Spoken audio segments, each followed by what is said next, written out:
ನಮಸ್ಕಾರ ಎಲ್ಲರಿಗೂ welcome to ಈಟರ್ನ್ yoga channel. ಇದು ನಮ್ಮ ತಾಯಿಯವರ ವಿಯೆಟ್ನಾಂ ಜರ್ನಿಯ 2ನೇ ವಿಡಿಯೋನ ಶೇರ್ ಮಾಡ್ತಾ ಇದ್ದೀನಿ. ಮೊದಲನೇ ದಿನದ ಜರ್ನಿಯನ್ನು ಲೋಕಲ್ ಜರ್ನಿಯನ್ನು ಮುಗಿಸಿ ಈವ್ನಿಂಗ್ ನಾವು ವಾಪಸ್ ಮನೆಗೆ ಬಂದ ಮೇಲೆ ನಮ್ಮ ತಾಯಿಯವರು ನನಗೋಸ್ಕರ ರೊಟ್ಟಿಯನ್ನು ಮಾಡಿದರು ಊಟಕ್ಕೆ. ಯಾಕಂದರೆ ಭಾಳ ದಿನಗಳ ನಂತರ ನಾನು ರೊಟ್ಟಿಯನ್ನು ತಿಂದಿರಲಿಲ್ಲ. ಆದ ಕಾರಣ ರೊಟ್ಟಿಯನ್ನು ಮಾಡಿದರು ಊಟಕ್ಕೋಸ್ಕರ. ಊಟವನ್ನು ಮಾಡಿಕೊಂಡು ನಾವು ಈವ್ನಿಂಗ್ ಒಂದು VIP ಬಸ್ಸನ್ನ ಬುಕ್ ಮಾಡಿಕೊಂಡು ವಿಯೆಟ್ನಾಂನ ಒಂದಿಷ್ಟು ಕೋಸ್ಟಲ್ ಏರಿಯಾ ಕಡೆ ಟ್ರಾವೆಲ್ ಮಾಡಲಿಕ್ಕೆ ಸ್ಟಾರ್ಟ್ ಮಾಡಿದ್ವಿ. ಆ ಪ್ಲೇಸಿನ ಹೆಸರು ಬಂದುಬಿಟ್ಟು ನ್ಯಾಚ್ರಾಂಗ್ ಅಂತ. ಇದು ಒಂದು 450 ಕಿಲೋಮೀಟರ್ ದೂರದಿಂದ ಹೊಚಿಮಿನ್ ಸಿಟಿಗೆ. ನಾವು ಬುಕ್ ಮಾಡಿರ್ತಕ್ಕಂಥ VIP ಬಸ್ ನೀವು ನೋಡ್ತಿರ್ಬೋದು ಎಷ್ಟು ಲಕ್ಸುರಿ ಆಗಿದೆ ಅಂತ. ಮಾನಿಟರ್ ಇದೆ, ಒಂದು ಟೆಲಿವಿಷನ್ ಇರುತ್ತೆ, ಮತ್ತು ಯೂಟ್ಯೂಬ್, ನೆಟ್ಫ್ಲಿಕ್ಸ್ ಕೂಡ ಇರುತ್ತೆ ಒಂದು ಟೆಲಿವಿಷನಲ್ಲಿ, ಮತ್ತು ಏರ್ ಕಂಡೀಷ್ನರ್ ಇನ್ಕ್ಲೂಡಿಂಗ್ ಟಾಯ್ಲೆಟ್ ಮತ್ತು ಬಾತ್ರೂಮ್ ಇರುತ್ತೆ. ಯಾವುದೇ ಥರದ ಸ್ಟಾಪ್ ಮಾಡಿ ಟಾಯ್ಲೆಟ್ಗೆ ಹೋಗಬೇಕು ಅಂತ ಕೇಳುವಂಥ ಅವಶ್ಯಕತೆಯೂ ಇಲ್ಲ. ಮತ್ತು ಮಾನಿಟರ್ ಇರುತ್ತೆ, ಅದರಲ್ಲಿ ನೆಟ್ಫ್ಲಿಕ್ಸ್, ಯೂಟ್ಯೂಬ್ ಇರೋದ್ರಿಂದ ಯಾವುದೇ ಥರ ಬೇಜಾರು ಕೂಡ ಆಗೋದಿಲ್ಲ. ನೀವು ನೋಡ್ತಾ ಇರ್ಬೋದು, ಒಂದು ದೊಡ್ಡ ಪೀಲೋ ಕೊಟ್ಟಿರ್ತಾರೆ, ಮತ್ತು ಒಂದು ಬ್ಲ್ಯಾಂಕೆಟ್ ಇರುತ್ತೆ, ಮತ್ತು ಒಂದು ಸ್ಮಾಲ್ ಪೀಲೋ ಇರುತ್ತೆ, ಮತ್ತು ಒಂದು ವಾಟರ್ ಬಾಟಲ್ ಇರುತ್ತೆ, ಒಂದು ಟಿಶ್ಯೂ ಕೂಡ ಇಟ್ಟಿರ್ತಾರೆ. ಅದೇ ಥರ ನಾವು ಟಾಯ್ಲೆಟ್ ಮತ್ತು ಬಾತ್ರೂಮ್ನ ಯೂಸ್ ಮಾಡ್ಕೋಬೋದು. ಮತ್ತು ಇಲ್ಲಿ ಬಸ್ಸುಗಳು ಪ್ರೈವೇಟ್ ಆಗಿರೋದ್ರಿಂದ ವೆರಿ ಕ್ಲೀನ್ ಆ್ಯಂಡ್ ಹೈಜೀನ್ ಆಗಿ ಬಸ್ಸನ್ನ ಮೇಂಟೈನ್ ಮಾಡಿರ್ತಾರೆ. ನಾವು ಬೆಳಿಗ್ಗೆ ರೀಚ್ ಆದ್ವಿ ನ್ಯಾಚ್ರಾಂಗ್ ಅನ್ನುವಂತಹ ಒಂದು ಕೋಸ್ಟಲ್ ಏರಿಯಾಕ್ಕೆ. ಇದು ವಿಯೆಟ್ನಾಂನ ಒಂದು ಪ್ರಾಂತ್ಯದ ರಾಜಧಾನಿ ಆಗಿತ್ತು ಹಿಂದಿನ ಕಾಲದಲ್ಲಿ. ಈಗ ಅದು ಒಂದು ಕೋಸ್ಟಲ್ ಏರಿಯಾ ಆಗಿದೆ. ಇಲ್ಲಿ ಒಂದು ವಿಶೇಷತೆ ಏನಪ್ಪ ಅಂತಂದರೆ, ಇದನ್ನು ವಿಯೆಟ್ನಾಂ ದೇಶದ ಸೀ ಫುಡ್ ಕ್ಯಾಪಿಟಲ್ ಅಂತಲೇ ಕರೀತಾರೆ. ಯಾಕಂದರೆ ಅಷ್ಟು ಸೀ ಫುಡ್ ಇಲ್ಲಿ ಫೇಮಸ್ ಆಗಿರುತ್ತೆ. ಇಲ್ಲಿ ನಾವು ಮೊದಲನೇ ಒಂದಿಷ್ಟು ಪ್ಲೇಸ್ಗಳನ್ನ ವಿಸಿಟ್ ಮಾಡಿದ್ದು ಟೆಂಪಲ್ಗಳನ್ನು. On the way to hotel ಹೋಗುವ ದಾರಿಯಲ್ಲಿ ನಾವು ನೋಡಿದ್ವಿ ನ್ಯೂ ಇಯರ್ಗೆ ಒಂದಿಷ್ಟು ಡಿಸೈನ್ಗಳನ್ನು ಮತ್ತು ವೆಲ್ಕಮ್ ಬೋರ್ಡ್ಗಳನ್ನ ಹಾಕಿದ್ರು. ಭಾಳ ಚೆನ್ನಾಗಿ ವೆಲ್ಕಮ್ ಬೋರ್ಡ್ ಮತ್ತು ಹ್ಯಾಪಿ ನ್ಯೂ ಇಯರ್ ಅಂತ ವಿಶ್ ಮಾಡಿದ್ದು ನೋಡಿದ್ವಿ. ಅದಾದ ನಂತರ ನಾವು ನಮ್ಮ ಹೋಟೆಲ್ನ ಚೆಕ್ ಇನ್ ಮಾಡಿದ್ವಿ. ನಾನು ಒಂದು ಸಿ ಬುಕೆಟ್ ಹೋಟೆಲ್ ಅಂತ 4 ಸ್ಟಾರ್ ಹೋಟೆಲ್ನ ಬುಕ್ ಮಾಡಿದ್ದೆ. ಯಾಕಂದರೆ ನಮ್ಮ ತಾಯಿಯವರು ನಮ್ಮ ಜೊತೆ ಟ್ರಾವೆಲ್ ಮಾಡೋದ್ರಿಂದ ಅವ್ರಿಗೆ ಒಂದು ಒಳ್ಳೆಯ ರೀತಿಯ ಕಂಫರ್ಟ್ ಇರುವಂಥ ಹೋಟೆಲ್ನ ಬುಕ್ ಮಾಡಿದ್ದೆ. ಅವರು ಕೂಡ ಈ ಹೋಟೆಲ್ನ ತುಂಬ ಇಷ್ಟಪಟ್ಟರು. ನೀವು ನೋಡ್ತಾ ಇರ್ಬೋದು ಎಷ್ಟು ಹೈಜೀನ್ ಮತ್ತು ಕ್ಲೀನ್ ಆಗಿದೆ, ಮತ್ತು ನೈಸ್ ಬಾಲ್ಕನಿ ವ್ಯೂ ಕೂಡ ಹೊಂದಿದೆ ಈ ಹೋಟೆಲ್. ಈ ಹೋಟೆಲ್ನಲ್ಲಿ ನಾನು ಚೆಕ್ ಮಾಡಿದ ಪ್ರಕಾರ ಗೂಗಲ್ ರಿವ್ಯೂ ಕೂಡ ತುಂಬ ಚೆನ್ನಾಗಿತ್ತು. ನೀವು ನೋಡ್ತಾ ಇರ್ಬೋದು ಬಾಲ್ಕನಿಯಿಂದ ಹೊರಗಡೆ ಸಿಟಿ ಹೇಗೆ ಕಾಣುತ್ತೆ ಅಂತ. ಮತ್ತು ಬಾಲ್ಕನಿಯಿಂದ ನಾವು ಹೊರಗಡೆಯಿಂದ ಸಿಟಿ ನೋಡೋದ್ರ ಜೊತೆಗೆ ಸಿ ವ್ಯೂ ಕೂಡ ಕಾಣ್ತಿದ್ವಿ. ಬಿಕಾಸ್ ಸಮುದ್ರ ನೆಕ್ಸ್ಟ್ ದ ಹೋಟೆಲ್ ಇರೋದ್ರಿಂದ ಸಮುದ್ರದ ವ್ಯೂ ಕೂಡ ನಮ್ಮ ಬಾಲ್ಕನಿಯಿಂದ ಚೆನ್ನಾಗಿ ಕಾಣ್ತಾ ಇತ್ತು. ಮತ್ತು ನಮ್ಮ ತಾಯಿಯವರು ಕೂಡ ಈ ಬಾಲ್ಕನಿ ವ್ಯೂವನ್ನು ಭಾಳ ಇಷ್ಟಪಟ್ಟರು. ಮತ್ತು ನಾವು ನೋಡ್ತಾ ಇರ್ಬೋದು ಬಿಲ್ಡಿಂಗ್ ಕೂಡ ಸರೌಂಡಿಂಗ್ ಭಾಳ ಹೋಟೆಲ್ಗಳು ಇದ್ದು ಈ ಏರಿಯಾದಲ್ಲಿ. ಯಾಕಂದರೆ ಇದು ಸೆಂಟರ್ ಏರಿಯಾ ಆಗೋದ್ರಿಂದ ಒಂದಿಷ್ಟು ಪ್ಲೇಸ್ಗಳನ್ನ ಟ್ರಾವೆಲ್ ಮಾಡಲಿಕ್ಕೆ ಬಹಳ ಅನುಕೂಲವಾಯಿತು ನಮಗೆ. ಅದಾದ ನಂತರ ನಾವು ವಿಸಿಟ್ ಮಾಡಿದ್ದು ಒಂದು ಟೆಂಪಲ್ನ.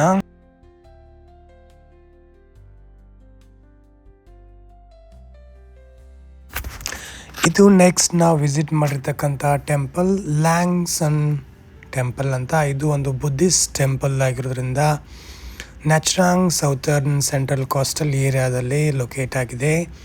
ಈ ಒಂದು ಟೆಂಪಲ್ ಬುದ್ಧಿಸ್ಟ್ ಅವರ ಒಂದು ಆಚರಣೆಯಲ್ಲಿ ಒಳಪಟ್ಟಿರೋದ್ರಿಂದ ಇಲ್ಲಿ ಹೊಸ ವರ್ಷದ ಪ್ರಯುಕ್ತ ಬಹಳ ಒಂದು ಪಗೋಡ ಮತ್ತು ಒಂದಿಷ್ಟು ಪ್ರಾರ್ಥನೆಗಳನ್ನು ಹಮ್ಮಿಕೊಳ್ಳಾಗುತ್ತೆ. ಆದರೆ ಈ ಟೆಂಪಲ್ಗೆ ಬರಲಿಕ್ಕೆ ಒಂದಿಷ್ಟು ರೂಲ್ಸ್ಗಳಿವೆ. ಅಂದ್ರೇನಪ್ಪ ಅಂತಂದರೆ ಕಂಪ್ಲೀಟಾಗಿ ಡ್ರೆಸ್ಸನ್ನು ಹಾಕಿರಬೇಕು, ಮತ್ತು ಯಾವುದೇ ತರಹದ ಶಾರ್ಟ್ ಡ್ರೆಸ್ಸನ್ನು ವೇರ್ ಮಾಡಿರಬಾರ್ದು. ಅದು ಒಂದು ಕೈಂಡ್ ಆಫ್ ರೂಲ್ ಅಂತ ಇಲ್ಲಿ ಮೆನ್ಷನ್ ಮಾಡಿದ್ದಾರೆ.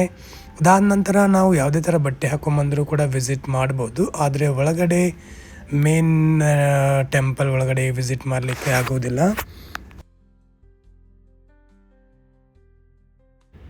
ನೀವು ನೋಡ್ತಾ ಇರ್ಬೋದು, ಆಫ್ಟರ್ 44 ಸ್ಟೆಪ್ಸ್ನ ಮೇಲೆ ಹತ್ತಿ ಬಂದರೆ ಟೆಂಪಲ್ ಒಳಗಡೆ ಒಂದು ಲಾಯಿಂಗ್ ಬುದ್ಧ ಸ್ಟ್ಯಾಚ್ಯೂ ಇದೆ. ಮುಳುಗಿರ್ತಕ್ಕಂಥ ಬುದ್ಧನ ಕಲಾಕೃತಿ. ಇದೊಂದು ಒಳ್ಳೆಯ ಅಟ್ರಾಕ್ಷನ್ ಅಂತಲೇ ಹೇಳ್ಬೋದು. ಮತ್ತು ಇದು ಟೆಂಪಲ್ನ ಹಿಂದ್ಗಡೆ ಭಾಗದಲ್ಲಿ ಎಡಗಡೆ ಬರೋದ್ರಿಂದ ಒಂದು ಒಳ್ಳೆಯ ಅಟ್ರಾಕ್ಷನ್ ಆಗಿ ಇದು ಟೂರಿಸ್ಟ್ಗೆ ಕಾಣಿಸುತ್ತೆ. ಮತ್ತು ಪ್ರತಿಯೊಬ್ಬರು ಬಂದಲ್ಲಿ ಅವ್ರನ್ನ ಶೋಲ್ಡರನ್ನು ಮತ್ತು ಪಾದಗಳನ್ನು ಮುಟ್ಟಿ ಆಶೀರ್ವಾದವನ್ನು ಪಡೆದುಕೊಳ್ತಾರೆ. ನೋಡಲಿಕ್ಕೆ ಲಾಯಿಂಗ್ ಬುದ್ಧ ಆಗಿದ್ದರೂ ಕೂಡ ಅದೊಂದು ಪಾಸಿಟಿವ್ ಎನ್ವೈರ್ಮೆಂಟ್ ಅಂದರೆ ಪಾಸಿಟಿವ್ ಫೀಲನ್ನು ಕೊಡುತ್ತೆ. ಸರೌಂಡಿಂಗ್ ಒಂದಿಷ್ಟು ಆ ಕಲಾಕೃತಿಗಳ ಮೂಲಕ ಅದನ್ನು ಕೆತ್ತಿದ್ದಾರೆ. ಅದು ಕೂಡ ಒಂದು ಒಳ್ಳೆಯ ರೀತಿಯ ಮೆಸೇಜನ್ನು, ಒಳ್ಳೆಯ ರೀತಿಯ ಪೀಸ್ ವಾತಾವರಣವನ್ನು ಕೊಡುತ್ತೆ. ಅದಾದ ನಂತರ ಸ್ವಲ್ಪ ಒಂದಿಷ್ಟು ಸ್ಟೆಪ್ಸನ್ನ ಹತ್ತಬೇಕು. ಇದು ಸ್ವಲ್ಪ ಟಯರ್ಡ್ ಅನಿಸುತ್ತೆ, ಯಾಕಂದರೆ ಮೋರ್ ದೆನ್ 200 ಸ್ಟೆಪ್ಸ್ ಥರ ಇದೆ ಅನಿಸುತ್ತೆ. ಮತ್ತು ಸ್ವಲ್ಪ ಟಾಪಲ್ಲಿ ಇರೋದ್ರಿಂದ ನೆಕ್ಸ್ಟ್ ಬುದ್ಧನ ಸ್ಟ್ಯಾಚ್ಯೂ ಸ್ವಲ್ಪ ಧನ್ಯ ಅನಿಸುತ್ತೆ. ಸ್ವಲ್ಪ ಮುದುಕರು ಆಗಿರ್ತಕ್ಕಂಥವ್ರು ಹತ್ತೋದು ಭಾಳ ಕಷ್ಟ. ಅದಕ್ಕೆ ನಾವು ಹೇಳೋದು ಏನಪ್ಪ ಅಂತಂದರೆ, ಏಜ್ ಇದ್ದಾಗ ಟ್ರಾವೆಲ್ ಮಾಡಬೇಕು. ನಾವು ಆಮೇಲೆ ಟ್ರಾವೆಲ್ ಮಾಡಿದ್ರೆ ಆಯಿತು, ನೆಕ್ಸ್ಟ್ ಟೈಮ್ ಟ್ರಾವೆಲ್ ಮಾಡಿದ್ರೆ ಆಯಿತು, ದುಡ್ಡಿದ್ದಾಗ ಟ್ರಾವೆಲ್ ಮಾಡಿದ್ರೆ ಆಯಿತು ಅಂತ ಅನ್ಕೋತೀವಿ. ಆದರೆ ದುಡ್ಡು ಬರುತ್ತೆ ನಮಗೆ ಫ್ಯೂಚರಲ್ಲಿ, ಆದರೆ ನಮಗೆ ಎನರ್ಜಿ ಇರಲ್ಲ. ನಾನು ಒಂದಿಷ್ಟು ಜನರನ್ನ ಅಲ್ಲಿ ಗಮನಿಸಿದೆ. ಏನಪ್ಪ ಅಂತಂದರೆ, ಅವ್ರ ಕಡೆ ಈಗ ದುಡ್ಡಿದೆ, ಆದರೆ ಎನರ್ಜಿ ಇಲ್ಲ, ಹತ್ತಲಿಕ್ಕಾಗಲ್ಲ. ಮತ್ತು ನಮ್ಮ ತಾಯಿಯವರು ಕೂಡ ಸ್ವಲ್ಪ ಡಿಫಿಕಲ್ಟನ್ನು ಫೇಸ್ ಮಾಡಿದರು. ಯಾಕಂದರೆ ಒಂದು ನಿಯರ್ಲಿ 200 ಸ್ಟೆಪ್ಸ್ ಇರೋದ್ರಿಂದ, ಮತ್ತು ಸ್ವಲ್ಪ ಇದು ಏರಿಕೆ ಕ್ರಮದಲ್ಲಿ ಅತಿ ಚಢಾವಿರೋದ್ರಿಂದ ಸ್ವಲ್ಪ ಡಿಫಿಕಲ್ಟಾಗಿ ಕ್ಲೈಂಬ್ ಮಾಡಲಿಕ್ಕೆ ಆಗುತ್ತೆ.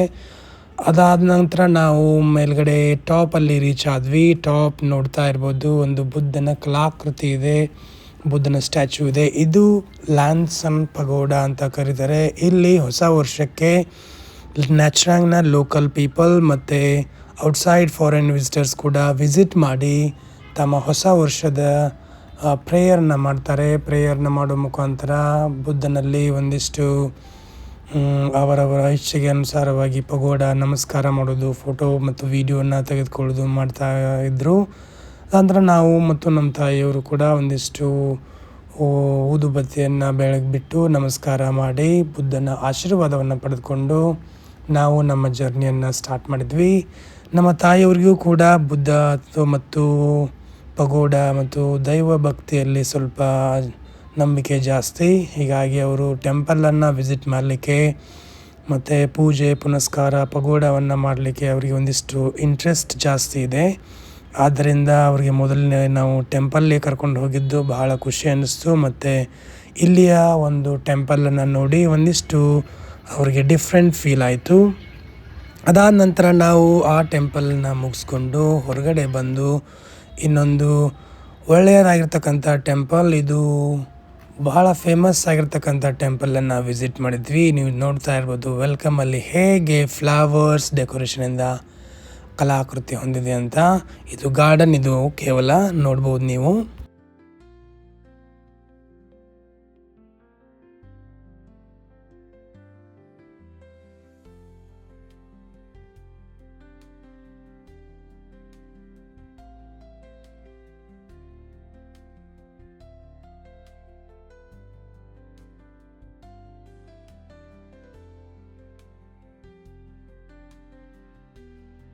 ಅದಾದ ನಂತರ ನೆಕ್ಸ್ಟ್ ನಾವು ಬಂದಿರತಕ್ಕಂಥ ಟೆಂಪಲ್ಲು ಪೋನಗರ್ ಚಾಮ್ ಟವರ್ ಆನ್ಸಿಯಂಟ್ ಬುದ್ಧಿಸ್ಟ್ ಟೆಂಪಲ್ ಅಂತ.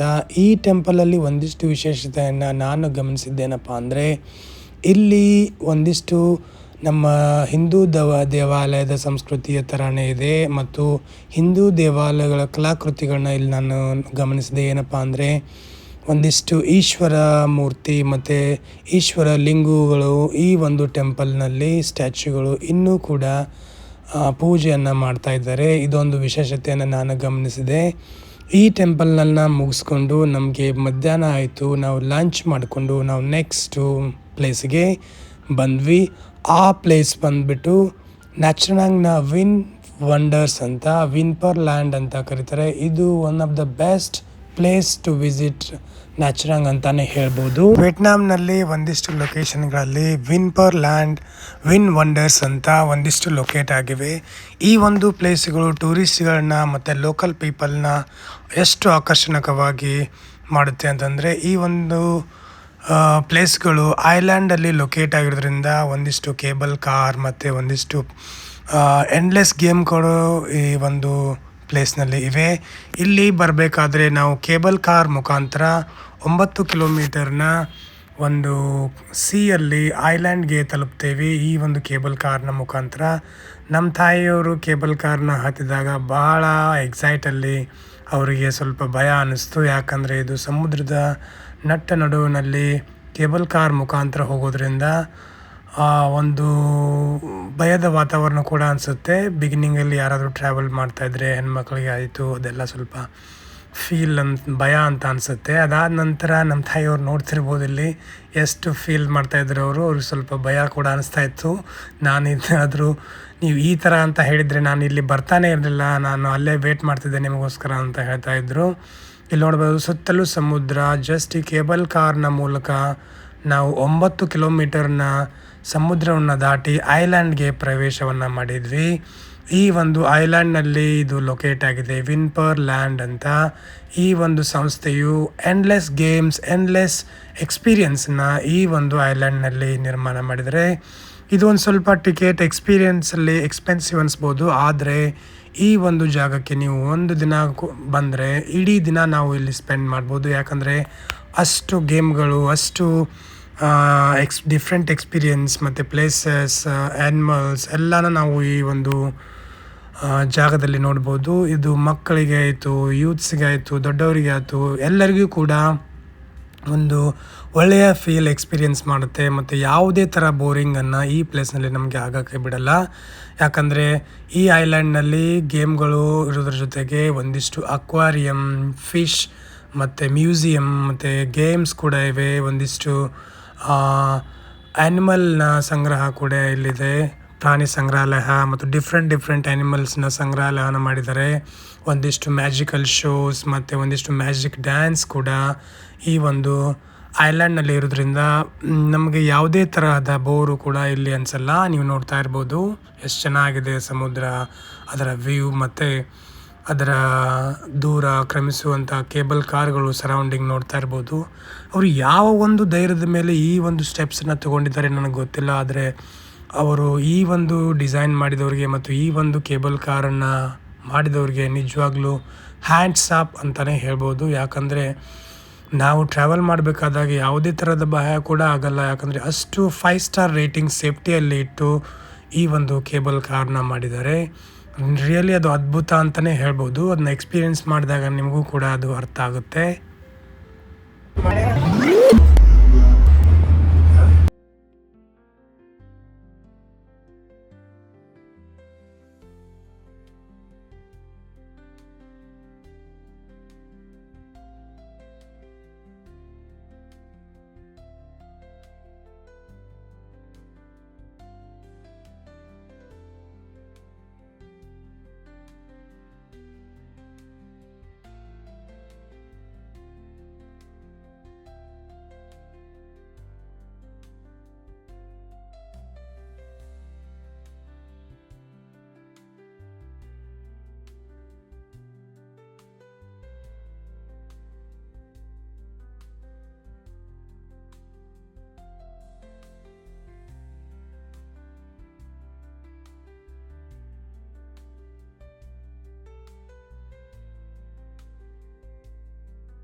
ನಾವು ಇಲ್ಲಿ ಲ್ಯಾಂಡ್ ಆದಮೇಲೆ ನಾವು ಚೆಕ್ ಇನ್ ಮಾಡಿಬಿಟ್ಟು ನಮ್ಮ ಟಿಕೆಟ್ನ QR ಸ್ಕ್ಯಾನ್ ಮಾಡಿ ನಾವು ಒಳಗಡೆ ಎಂಟ್ರಿ ಆದ್ವಿ.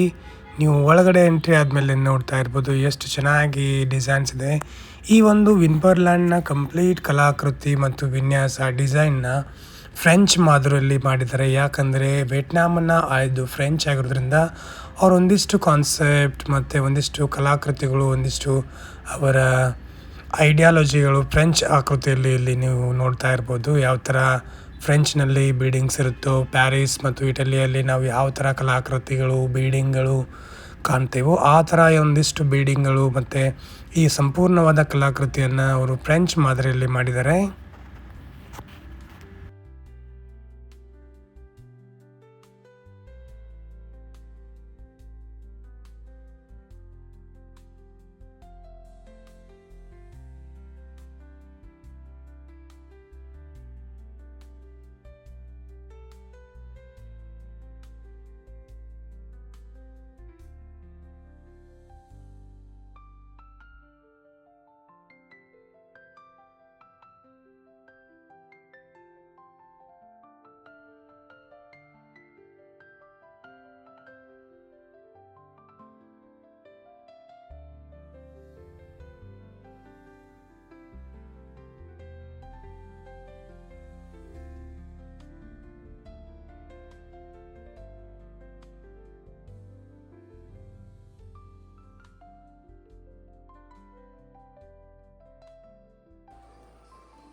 ತಡಿ.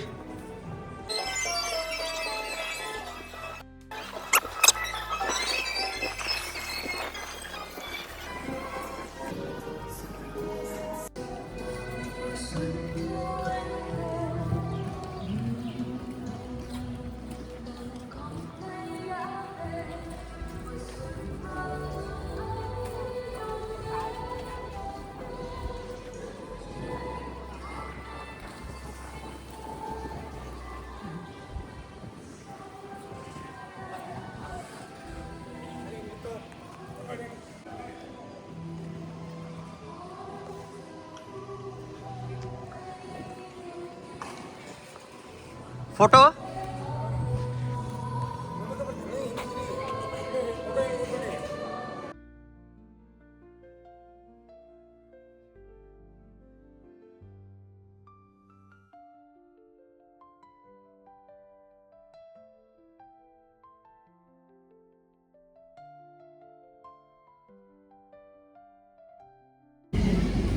ನಾವು ಚೆಕ್ ಇನ್ ಮಾಡಿಕೊಂಡು ಒಳಗಡೆ ಎಂಟ್ರಿ ಆದಮೇಲೆ ಒಂದಿಷ್ಟು ಪ್ಲೇಸ್ಗಳನ್ನ ನೋಡಿಕೊಂಡು ಅಲ್ಲಿಂದ ಬಂದು ಫಸ್ಟ್ ನಾವು ಎಂಟ್ರಿ ಆಗಿದ್ದು ಅಕ್ವಾರಿಯಂ ಅಂತ, ಅದು ಅಂಡರ್ಗ್ರೌಂಡಲ್ಲಿ ಮತ್ತು ವಾಟರ್ನ ಮೂಲಕ ಫಿಶನ್ನು ಇಲ್ಲಿ ಸಂಗ್ರಹ ಮಾಡಿದ್ದಾರೆ. ಅಂಡರ್ ವಾಟರ್ ವರ್ಲ್ಡ್ ಅಂತಲೇ ಕರೀತಾರೆ ಇದನ್ನು.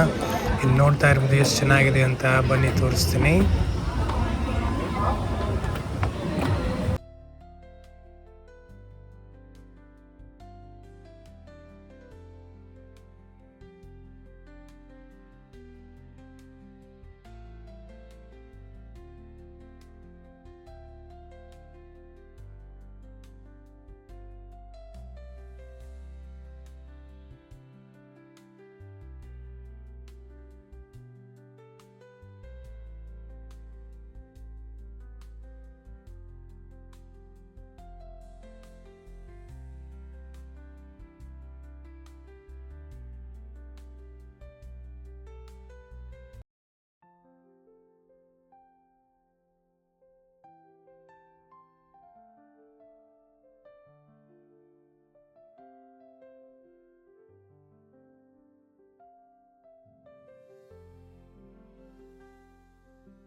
ನನಗೆ ಫಿಶ್ನ ನೋಡೋದು ಅಂದರೆ ತುಂಬಾ ಇಷ್ಟ. ನಮ್ಮ ತಾಯಿಯವ್ರಿಗೂ ಕೂಡ ಫಿಶ್ ಅಂದರೆ ಭಾಳ ಇಷ್ಟ. ಆದ್ದರಿಂದ ನಾವು ಫಸ್ಟ್ ವಿಸಿಟ್ ಮಾಡಿದ್ದು ಅಕ್ವಾರಿಯಂನ. ಇದರಲ್ಲಿ ನೋಡ್ತಾ ಇರ್ಬೋದು ದೊಡ್ಡ ದೊಡ್ಡ ಶಾರ್ಕ್ ಮೀನುಗಳು ಕೂಡ ಕಾಣ್ತಾ ಇರುತ್ತೆ. ಇಲ್ಲಿ ಹೇಗೆ ಅವು ಫ್ಲೈ ಆಗ್ತಾ ಇರುತ್ತೆ, ಅವನ್ನ ಹೇಗೆ ಅವರು ವಾಟರಲ್ಲಿ ಕಲೆಕ್ಟ್ ಮಾಡಿ ಸಂಗ್ರಹ ಮಾಡಿರ್ತಾರೆ. ಇಲ್ಲಿ ಅಂಡರ್ಗ್ರೌಂಡಲ್ಲಿ ನಮಗೆ ವಾಕ್ ಮಾಡ್ತಾ ನಾವು ಫಿಶನ್ನು ವಿಸಿಟ್ ಮಾಡ್ಬೋದು. ಇದರಿಂದ ನಮಗೆ ಕಾಣಿಸುತ್ತೆ ಹೇಗೆ ಫಿಶ್ಗಳು ತಮ್ಮ ಜೀವನವನ್ನು ಮಾಡ್ತಾ ಇರುತ್ತೆ, ಹೇಗೆ ಫ್ಲೈ ಆಗ್ತಾ ಇರುತ್ತೆ, ಹೇಗೆ ರೆಸ್ಟ್ ಮಾಡ್ತಾ ಇರುತ್ತೆ ಅನ್ನೋದು ನಾವು ಇಲ್ಲಿ ಸರಿಯಾಗಿ ನೋಡ್ತಾ ಇರ್ಬೋದು. ಅಂಡರ್ಗ್ರೌಂಡಲ್ಲಿ ಇದನ್ನು ನಿರ್ಮಾಣ ಮಾಡಿದ್ದಾರೆ ಮತ್ತು ನೋಡೋರಿಗೂ ಕೂಡ ಮತ್ತು ಟೂರಿಸ್ಟ್ಗಳಿಗೆ ಭಾಳ ತುಂಬ ಅಟ್ರಾಕ್ಟಿವ್ ಆಗಿ ಕಾಣುತ್ತೆ. ನಮ್ಮ ತಾಯಿಯವರು ಕೂಡ ಎಕ್ಸೈಟ್ಮೆಂಟಲ್ಲಿ ಎಲ್ಲ ಫಿಶ್ನ ವಿಸಿಟ್ ಮಾಡಿದರು. ಅವರಿಗೂ ಕೂಡ ತುಂಬ ಖುಷಿ ಆಯಿತು ದೊಡ್ಡ ದೊಡ್ಡ ಶಾರ್ಕ್ ಮೀನುಗಳನ್ನ ನೋಡಿ. ಒಂದಿಷ್ಟು ಮೀನುಗಳು ಎಷ್ಟು ವಿಚಿತ್ರ ಇದ್ವು ಅಂದರೆ ನಾವು ನಿಜ ಜೀವನದಲ್ಲಿ ಆ ಥರ ಫಿಶನ್ನೇ ನೋಡಿರೋದಿಲ್ಲ. ಯಾಕಂದರೆ ಆ ಥರ ಅದರ ದೈತ್ಯಾಕಾರದ ದೇಹ ಮತ್ತು ಭಾಗದ ಮುಖದ ಭಾಗ ಮತ್ತು ಕಿವಿಯ ಭಾಗಗಳು ಕಂಪ್ಲೀಟ್ಲಿ ಡಿಫ್ರೆಂಟ್ ಆಗಿರುತ್ತೆ. ನಾವು ನ್ಯಾಚುರಲ್ ಆಗಿ ನೋಡಿರೋದು ಒಂದಿಷ್ಟು ನಾರ್ಮಲ್ ಫಿಶ್ನ ನೋಡಿರ್ತೀವಿ, ಆದರೆ ಈ ಥರದ ದೊಡ್ಡ ಫಿಶ್ಗಳು ಅದರ ದೈತ್ಯಾಕಾರದ ದೇಹವನ್ನು ನೋಡಿದಾಗ ಮನುಷ್ಯನ್ನೇ ಹೆದರಿಸುವಂಥ ಆ ದೇಹದ ಭಾಗವನ್ನು ನಾವು ಇಲ್ಲಿ ನೋಡ್ಬೋದು ಹೇಗಿದೆ ಅಂತ.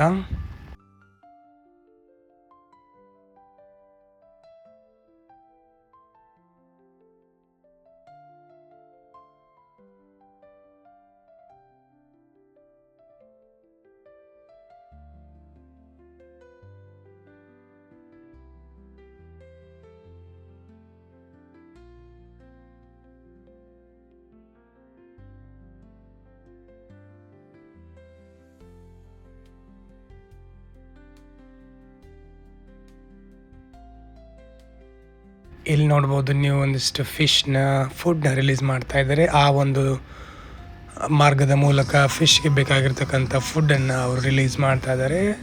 ಅದರಿಂದ ಫಿಶ್ಗಳು ಕ್ಲೋಸ್ ಆಗಿ ಬರ್ತಾಯಿವೆ. ಅದನ್ನು ಮುಗಿಸ್ಕೊಂಡು ನಾವು ನೆಕ್ಸ್ಟ್ ಬಂದಿರೋದು ಹೊರಗಡೆ ಬಂದಮೇಲೆ ಒಂದಿಷ್ಟು ಪ್ಲೇಸ್ಗಳು ಎಲ್ಲವನ್ನು ನೋಡಿಕೊಂಡು ಹಾಗೆ ಮುಂದ್ಗಡೆ ಬಂದು ಅಲ್ಲಿಂದ ನಾವು ಒಂದಿಷ್ಟು ಗೇಮ್ಗಳನ್ನ ಆಡಲಿಕ್ಕೆ ಟ್ರೈ ಮಾಡಿದ್ವಿ. ಆ ಗೇಮ್ಗಳು ಹೇಗೆ ಇದ್ವು ಅಂತಂದರೆ, ಒಂದಿಷ್ಟು ಗೇಮ್ಗಳನ್ನ ಆಡಿದರೆ ಹೇಗೆ ಫೀಲ್ ಆಗುತ್ತೆ ಅಂದರೆ ಫ್ಯಾಮಿಲಿ ಜೊತೆ ಎಸ್ಪೆಷಲಿ ಎಕ್ಸ್ಪೀರಿಯೆನ್ಸ್ ಮಾಡಿದರೆ ಭಾಳ ತುಂಬ ಖುಷಿಯನ್ನು ಕೊಡುತ್ತೆ. ಅದಾದ ನಂತರ ನಾವು ಬಂದಿರೋದು ಇಲ್ಲಿ ಆ್ಯನಿಮಲ್ಸ್ನ ಸಂಗ್ರಹಾಲಯ ಇದೆ, ಕಿಂಗ್ಸ್ ಗಾರ್ಡನ್ ಅಂತ. ಇಲ್ಲಿ ಪ್ರಾಣಿ ಸಂಗ್ರಹಾಲಯ ಕೂಡ ಇದೆ. ಇದರಲ್ಲಿ ನೋಡ್ತಾ ಇರ್ಬೋದು ಒಂದಿಷ್ಟು ಡಿಫ್ರೆಂಟ್ ಆಗಿರ್ತಕ್ಕಂತಹ ಪ್ರಾಣಿಗಳನ್ನು ಇಲ್ಲಿ ನಾವು ಕಾಣ್ಬೋದು. ಬಹಳ ಈ ಒಂದು ಜಾಗದಲ್ಲಿ ಬಹಳ ಚಿಲ್ಡ್ರನ್ಸ್ಗಳು ಲೊಕೇಟ್ ಆಗಿರ್ತಾರೆ. ಯಾಕಂದರೆ ನವಡೇಸ್ ಚಿಲ್ಡ್ರನ್ಸ್ಗಳಿಗೆ ಪ್ರಾಣಿಗಳ ಪರಿಚಯ ಬಹಳ ಕಡಿಮೆ ಆಗಿರೋದ್ರಿಂದ ಈ ಥರ ಒಂದು ಗಾರ್ಡನ್ಗೆ ಬಂದಾಗ ಮಾತ್ರ ಅವರು ಪ್ರಾಣಿಗಳನ್ನ ನೋಡಿ ಖುಷಿ ಪಡಲು ಸಾಧ್ಯ. ನಾವು ನೋಡ್ತಾ ಇರ್ಬೋದು ಇದು ಮಂಕಿಯ ಒಂದು ಗಾರ್ಡನ್. ಅದರಲ್ಲಿ ನೋಡ್ತಾ ಇರ್ಬೋದು ನಮಗೆ ಮಂಕಿ ಹೇಗೆ ಡ್ಯಾನ್ಸ್ ಮಾಡ್ತಾ ಇರುತ್ತೆ ಮತ್ತು ಆ ಥರ ಸರ್ಕಸ್ ಮೂಡಲ್ಲಿ ಇರುತ್ತೆ. ರ್ಯಾಬಿಟ್ಗಳು ತುಂಬ ಚೆನ್ನಾಗಿದ್ದವು ಮತ್ತು ಅವುಗಳು ಕೂಡ ಆಹಾರವನ್ನು ಸೇವನೆ ಮಾಡ್ತಾ ಇದ್ದವು. ಇದೇ ಥರ ನಾವು ಕಂಟಿನ್ಯೂ ಆಗಿ ಈ ಒಂದು ಗಾರ್ಡನ್ನಲ್ಲಿ ಪ್ರತಿಯೊಂದು ಆ್ಯನಿಮಲ್ ಮತ್ತು ಪ್ರತಿಯೊಂದು ಪ್ರಾಣಿ ಪಕ್ಷಿಗಳನ್ನ ವೀಕ್ಷಣೆ ಮಾಡಿದ್ವಿ.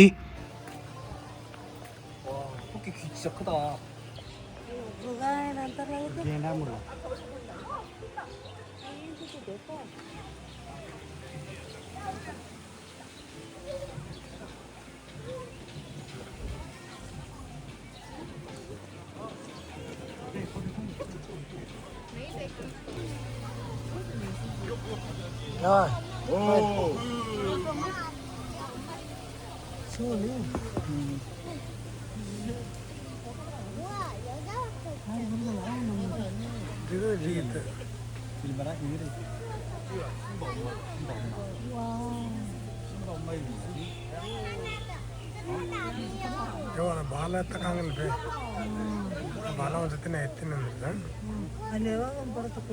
ಥೈಲ್ಯಾಂಡ್ನಾಗ.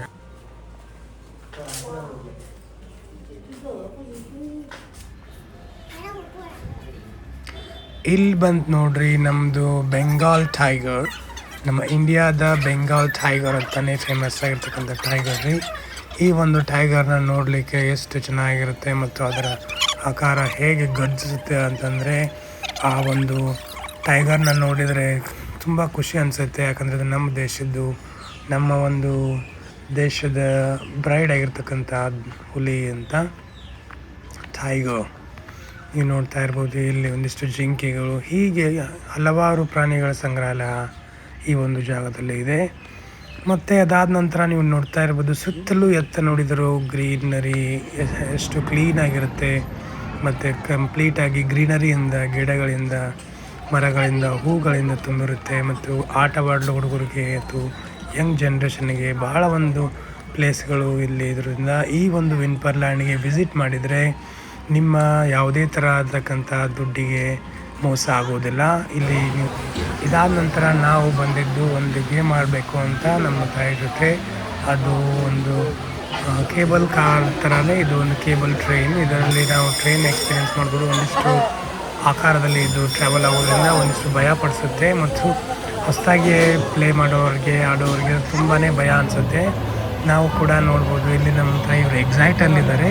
ಹೇಗೆ ಅವ್ರು ಫೀಲ್ ಮಾಡ್ತಾರೆ ನೋಡಿ.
ಇವೆಲ್ಲ ಪ್ಲೇಸ್ನ ನೋಡಿಕೊಂಡು ವಿನ್ಪರ್ಲ್ಯಾಂಡನ್ನು ಕಂಪ್ಲೀಟಾಗಿ ನೋಡಿಕೊಂಡು ಮುಗಿಸ್ಕೊಂಡು ನಾವು ಹೋಟೆಲ್ಗೆ ಬಂದ್ವಿ. ಹೋಟೆಲ್ಗೆ ಬಂದಾದ ನಂತರ ಮಿಡ್ ನೈಟಲ್ಲಿ 12 ಇಲ್ಲಿ ಮ್ಯಾಚಾಂಗ್ನ ಮಿಡಲ್ ಪ್ಲೇಸಲ್ಲಿ ಹೊಸ ವರ್ಷದ ವೆಲ್ಕಮ್ ಪಾರ್ಟಿನ ಇತ್ತು. ಅಲ್ಲಿ ನಾವು ಹೋಗಿದ್ವಿ. ಅಲ್ಲಿ ನೋಡ್ತಾ ಇರ್ಬೋದು ಹೇಗೆ ಫೈರ್ ವರ್ಕ್ ಕೂಡ ಇತ್ತು ಮತ್ತು ಹೊಸ ವರ್ಷಕ್ಕೆ ಒಂದಿಷ್ಟು DJ ಮತ್ತು ಮೈಕ್ಗಳಿಂದ ಬಹಳ ಒಂದು ಚೆನ್ನಾಗಿ ಡಿಸೈನ್ ಮಾಡಿದ್ರು.